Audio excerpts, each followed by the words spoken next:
আমাদের মাঝে আরো উপস্থিত আছেন উত্তরা ঢাকা 18 আসন নির্বাচন পরিচালনা কমিটির অন্যতম সদস্য আব্দুল সালাম,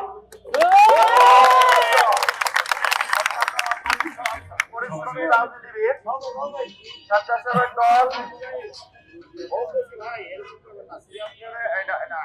সবাই ভাই একসাথে বলতে চান।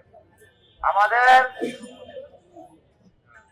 উত্তরা পশ্চিম থানার স্বেচ্ছাসেবক দলের সভাপতি ও মহানগরের অন্যতম সহসভাপতি, ঢাকা 18 আসন নির্বাচন পরিচালনা কমিটির অন্যতম সদস্য মোস্তফা কামাল হৃদয় উপস্থিত আছেন।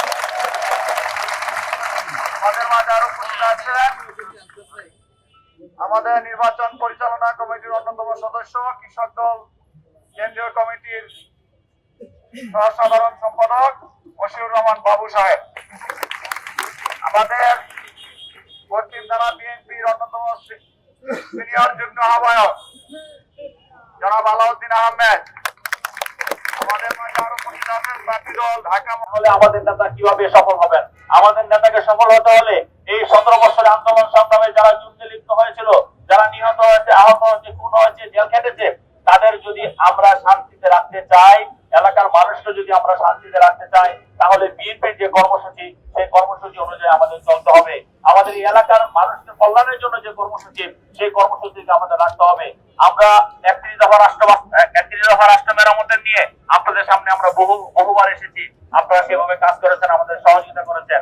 আজকে আমরা এই দেখেন, আমরা বলেছি নির্বাচনের পূর্বে আমরা মানুষের জন্য এখানে বন্ধ আছে ফ্যামিলি কার্ড দেব। আমরা ফ্যামিলি কার্ড দিয়ে একটা মানুষকে, একটা পরিবারকে সহযোগিতা করব। যে ফ্যামিলিতে ধরেন আমরা দেখেছি এই ফ্যামিলি কার্ডটা হবে কার নামে? মায়ের নামে, আমার বোনের নামে। কারণ অনেক সময় অনেক বোন থাকে বিধবা, যার খবর নেওয়ার কেউ থাকে না। অনেক বোন থাকে তালাকপ্রাপ্ত, তার খবর নেওয়ার কেউ থাকে না। এই একটি ফ্যামিলি কার্ড যদি বোনের নামে থাকে, তার যদি সন্তান থাকে, তারা আর্থিকভাবে দুর্বল হলে দিন যাপন করতে পারবে। আমাদের ফার্মার্স কার্ড, কৃষকদের জন্য আমরা ফার্মার্স কার্ডের ব্যবস্থা করেছি।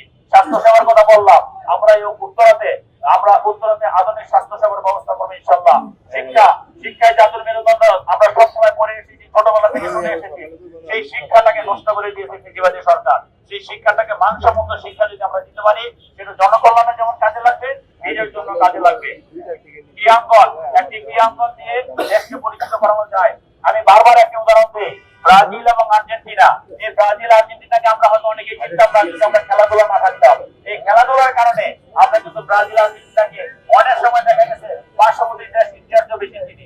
কাজেই পরিবেশকে আমাদেরকে দূষণমুক্ত রাখতে হবে, পরিবেশে আমাদের গ্রিন পরিবেশ করতে হবে। সেই জন্য আমাদেরকে গাছ লাগাতে হবে এবং লেকগুলো পরিষ্কার করে সেগুলো যথাযোগ্য ব্যবহার করতে হবে। আমরা কয়েক মাস যাবত আমরা কিন্তু সেই লেকগুলো নিয়ে কাজ করছি। আমরা ধর্ম, ইসলামী মূল্যবোধে আমরা বিশ্বাসী।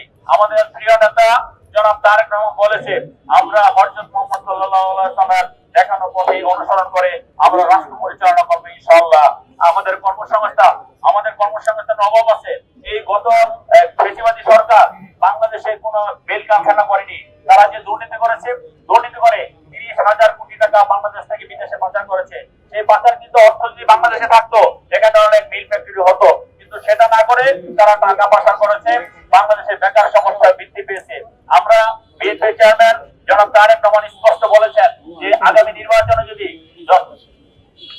আর আগামী নির্বাচনে যদি আমাদের নেতা আমাদের বিএনপি যদি জনগণ ভোটে নির্বাচিত হয়, ইনশাআল্লাহ 18 মাসের মধ্যে আমরা বাংলাদেশে একটি সংখ্যানুপাতিক ব্যাপক কর্মযোগের ব্যবস্থা করবো। ইনশাআল্লাহ কর্মসংস্থানের ব্যবস্থা করবো।